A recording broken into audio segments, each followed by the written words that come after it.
Hello दोस्तों। आज का जो टॉपिक है उसका नाम है economic order quantity.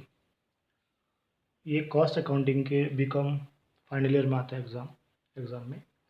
Cost accounting में ये चैप्टर मटेरियल का एक क्वेश्चन आता है जिसमें मोस्ट प्रॉब्ली 99% क्वेश्चन आते हैं हमेशा। इस चैप्टर में दो तीन क्वेश्चन है जिसमें से क्वेश्चन आता है कि ये क्वेश्चन है इकोनॉमिक ऑर्डर क्वांटिटी, दूसरा लीफो फीफो, और एक क्वेश्चन और है जो फॉर्मूला बेस्ड है रीऑर्डर क्वांटिटी है, समथिंग लाइक दैट। सो आज का जो क्वेश्चन है उसका टॉपिक है इकोनॉमिक ऑर्डर क्वांटिटी।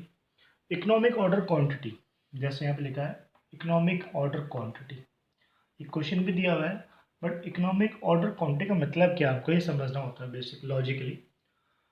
जैसे इसमें क्या होता है कि एक कंपनी के लिए, एक शॉप के लिए या एक मैन्युफैक्चरिंग यूनिट के लिए उनके पॉइंट ऑफ व्यू से भी ये सोचता है कि किस तरह से जो हम अपना मटेरियल बेसिकली होता है उसको मैनेजमेंट करने का एक तरीका होता है।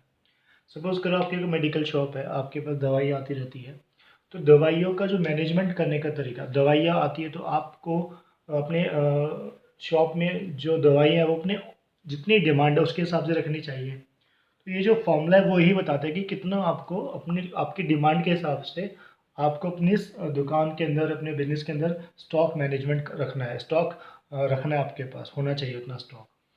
जैसे कि आप जानते हो कि इसका नाम है इकोनॉमिक ऑर्डर क्वांटिटी, मतलब कितनी क्वांटिटी इकोनॉमिकली है आपके बिजनेस के पॉइंट ऑफ व्यू से, आपके डिमांड के पॉइंट ऑफ व्यू से। अब क्योंकि इकोनॉमिक वर्ड, इकोनॉमिकल जानते हो कि जैसे कि कस्टमर के ना इकोनॉमिकल होना चाहिए, ना प्राइस ज़्यादा हो ना कम हो, तो जहाँ पे कस्टमर को सही लगे उसे इकोनॉमिकल इसलिए हम यूज़ करते हैं। यहाँ पे इकोनॉमिक ऑर्डर क्वांटिटी का मतलब ये है कि एक दुकानदार उतना कंपनी से सामान मंगाए, ना तो वो कम पड़े डिमांड के हिसाब से ना ज़्यादा हो।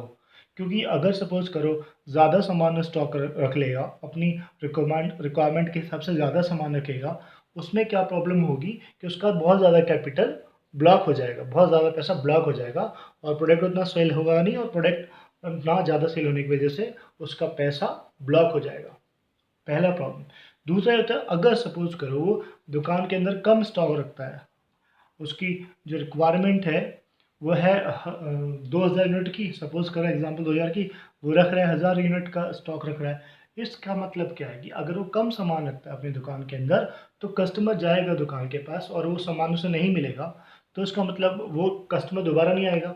तो इसका फ्यूचर में क्या प्रॉब्लम होता है कि फ्यूचर में जो कस्टमर्स आने कम हो जाते हैं या सेल आने कम हो जाते हैं, या फिर जो रिक्वायरमेंट उसकी होगी मेडिकल शॉप के पॉइंट से बात कर रहे हैं, उसके अकॉर्डिंग वो डिमांड फुलफिल नहीं कर पाएगा, तो वो लॉस में चली जाएगी कंपनी या दुकान। तो इसलिए इस इकोनॉमिक ऑर्डर क्वांटिटी क्वेश्चन को हम पढ़ते हैं कि अकॉर्डिंग टू डिमांड कितना हमारा क्वांटिटी ऑर्डर करे अपनी दुकान के अंदर। तो सबसे पहले हमें सीखना है इसके अंदर कि इकोनॉमिक ऑर्डर क्वांटिटी निकालने का तरीका क्या है। उसके लिए हमें सबसे पहले क्या होता है, इसका एक फॉर्मूला बनाया हुआ है, इस फॉर्मूले का कहते हैं फॉर्मूला जो होता है basically,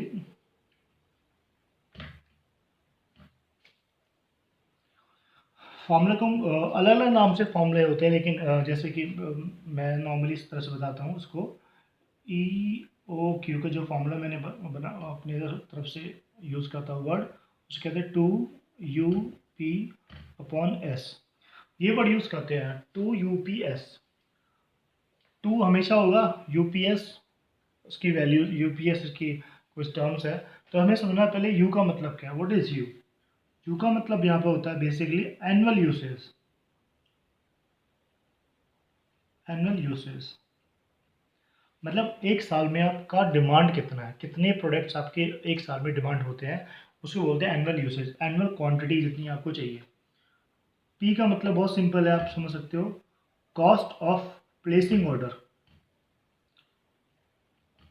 cost of placing order, एक ऑर्डर ऑर्डर प्लेस करने में कितना आपको कॉस्ट आता है उसे कहते हैं cost of placing order. S क्या यहाँ पे, एस का मतलब यहाँ पे हो गया बेसिकली कैरिंग कॉस्ट।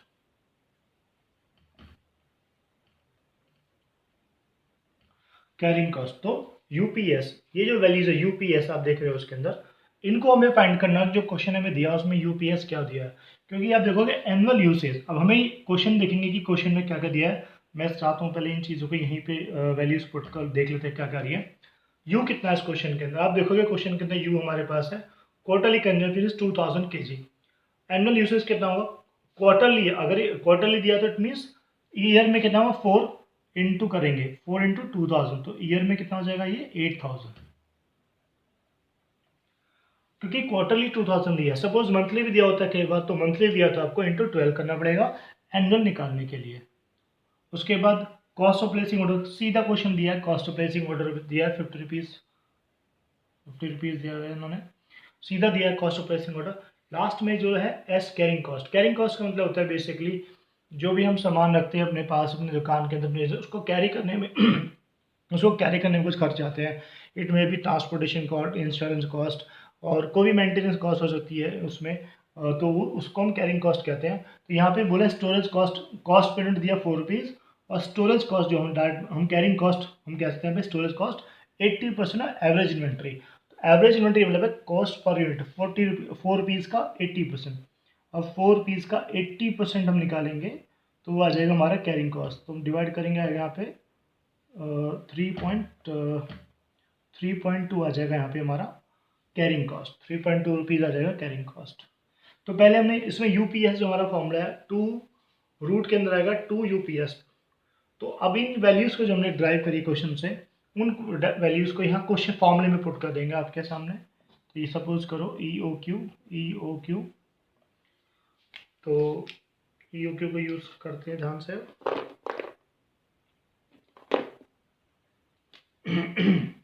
सो फॉर्मूले में वैल्यूज पुट करेंगे आपके सामने।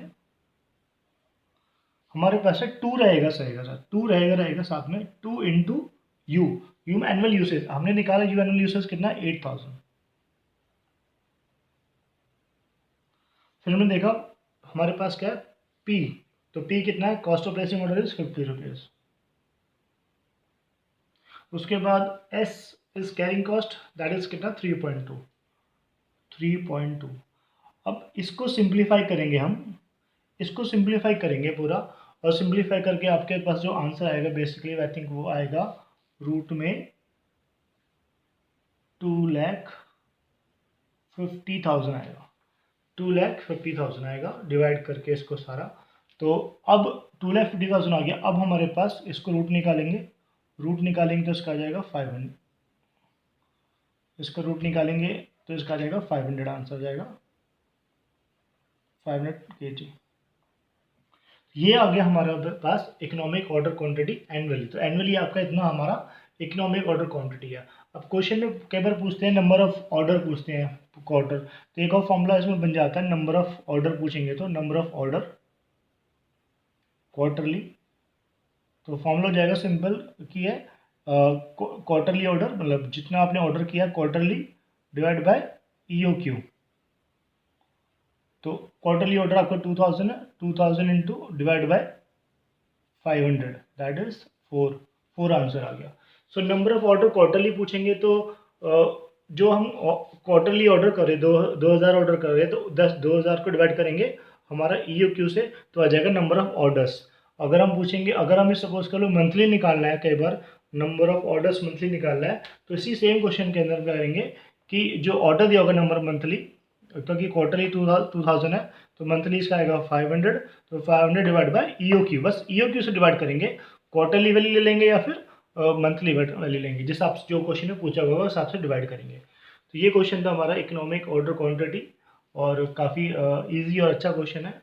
और मैं इसके क्वेश्चंस काफ़ी क्वेश्चंस है, कुछ दिनों बाद में इनके जब लॉकडाउन खत्म हो जाएगा तो मैं बीकॉम के काफ़ी पेपर्स हैं मेरे पास, उन बीकॉम के पेपर्स को भी मैं पोस्ट करूँगा और काफ़ी क्वेश्चंस पोस्ट करूँगा। आप क्वेश्चंस करो और कोई डाउट होती है तो आप मुझसे पूछ सकते हो। Okay, thank you.